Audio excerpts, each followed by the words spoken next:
Clip number 515۔ اس clip میں انشاءاللہ آپ قرآن پاک کی سورہ ہود کی آیت نمبر 13 سے لے کر 15 تک کی تلاوت، ترجمہ اور تفسیر قرآن صراط الجنان سماعت فرمائیں گے۔ بسم اللہ الرحمن الرحیم۔ ترجمہ، اللہ کے نام سے شروع جو نہایت مہربان رحمت والا ہے۔ ام یقولون افتراہ قل فأتوا بعشر سور مثلہ مفتریات وادعوا من استطعتم من دون اللہ ان کنتم صادقین۔ ترجمہ، کیا یہ کہتے ہیں یہ قرآن نبی نے خود ہی بنا لیا ہے؟ تم فرماؤ اگر یہ بات ہے تو تم بھی ایسی بنائی ہوئی 10 صورتیں لے آؤ، اور اگر تم سچے ہو تو اللہ کے سوا جو مل سکیں سب کو بلا لو۔ ام یقولون، کیا یہ کہتے ہیں، یعنی کیا کفار مکہ قرآن کریم کے بارے میں یہ کہتے ہیں کہ محمد مصطفیٰ صلی اللہ تعالی علیہ وآلہ وسلم نے یہ قرآن خود ہی بنا لیا ہے؟ اے حبیب علیہ الصلوۃ والسلام، آپ ان سے فرما دیں کہ اگر یہ بات ہے تو تم بھی ایسی بنائی ہوئی 10 صورتیں لے آؤ، کیونکہ انسان اگر ایسا کلام بنا سکتا ہے تو اس کے مثل بنانا تمہاری طاقت سے باہر نہ ہوگا۔ تم بھی عربی ہو، فصیح ہو، بلیغ ہو، کوشش کرو۔ اگر تم اس بات میں سچے ہو کہ یہ کلام انسان کا بنایا ہوا ہے تو اللہ عز و جل کے سوا جو مل سکیں سب کو اپنی مدد کے لیے بلا لو۔ قرآن مجید کا اپنی مثل بنا کر دکھانے کا چیلنج۔ قرآن مجید نے اپنی مثل کلام بنا کر پیش کرنے کا چیلنج 4 طرح سے دیا ہے۔ نمبر 1، پورے قرآن کی مثل لانے کا چیلنج دیا، چنانچہ سورہ بنی اسرائیل میں ہے، قل ان اجتمعت الانس والجن على ان يأتوا بمثل هذا القرآن لا يأتون بمثله ولو كان بعضهم لبعض ظهيرا۔ ترجمہ، تم فرماؤ اگر آدمی اور جن سب اس بات پر متفق ہو جائیں کہ اس قرآن کی مانند لے آئیں تو اس کا مثل نہ لا سکیں گے، اگرچہ ان میں ایک دوسرے کا مددگار ہو۔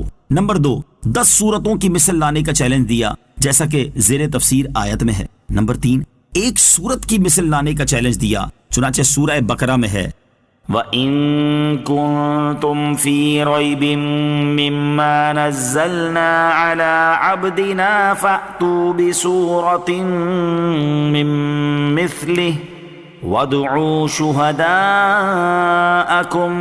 مِّن دُونِ اللَّهِ إِن كُنتُمْ صَادِقِينَ۔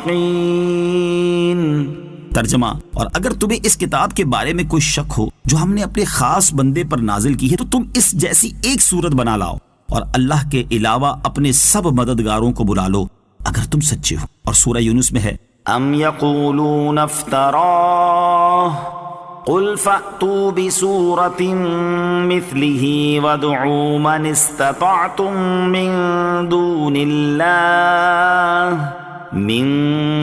اللہ ان کنتم صادقین۔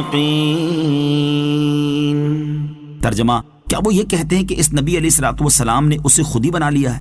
تم فرماؤ تو تم بھی اس جیسی کوئی ایک صورت لے آؤ اور اللہ کے سوا جو تمہیں مل سکیں سب کو بلا لاؤ اگر تم سچے ہو۔ نمبر 4، آخری چیلنج یہ دیا کہ اس جیسی ایک بات ہی بنا لائیں، چنانچہ سورہ طور میں ہے، ام یقولون تقولہ بل لا یؤمنون فلیأتوا بحدیث مثلہ ان کانوا صادقین۔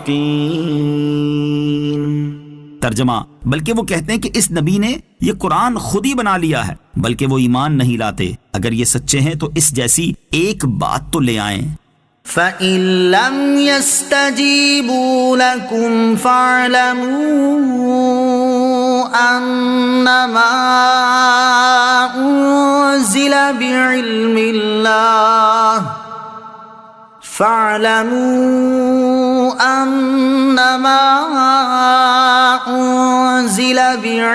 اللَّهِ وَأَن لَّا إِلَٰهَ إِلَّا هُوَ فَهَلْ أَنتُم مُّسْلِمُونَ۔ ترجمہ، تو اگر وہ تمہاری اس بات کا جواب نہ دے سکیں تو سمجھ لو کہ وہ اللہ کے علم ہی سے اتارا گیا ہے اور جان لو کہ اس کے سوا کوئی معبود نہیں، تو کیا اب تم مانو گے؟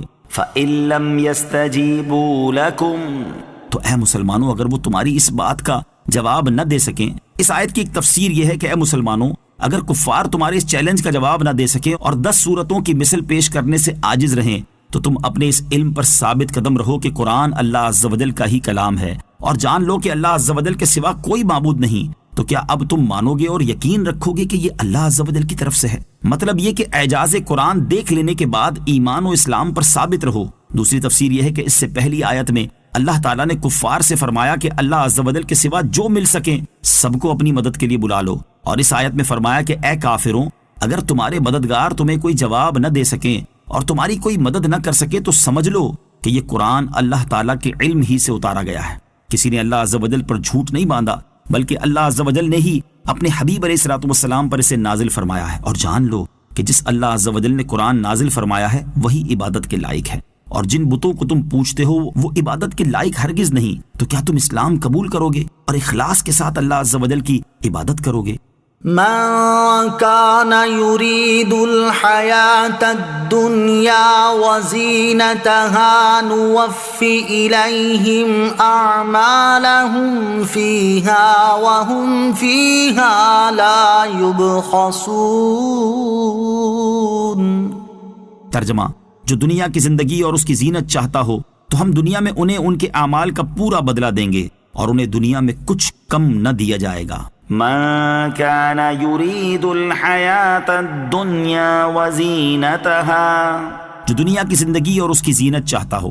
اس آیت کا خلاصہ یہ ہے کہ جو اپنے نیک اعمال سے دنیا کی زندگی اور اس کی زینت چاہتا ہو اور اپنی کم ہمتی سے آخرت پر نظر نہ رکھتا ہو تو ہم انہیں ان کے اعمال کا پورا بدلہ دیں گے، اور جو اعمال انہوں نے طلب دنیا کے لیے کیے ہیں ان کا اجر صحت و دولت، وسعت رزق اور کثرت اولاد وغیرہ سے دنیا ہی میں پورا کر دیں گے، اور طلب دنیا کے لیے کیے ہوئے اعمال کے اجر میں کمی نہ کریں گے بلکہ ان اعمال کا پورا اور کامل اجر دیں گے۔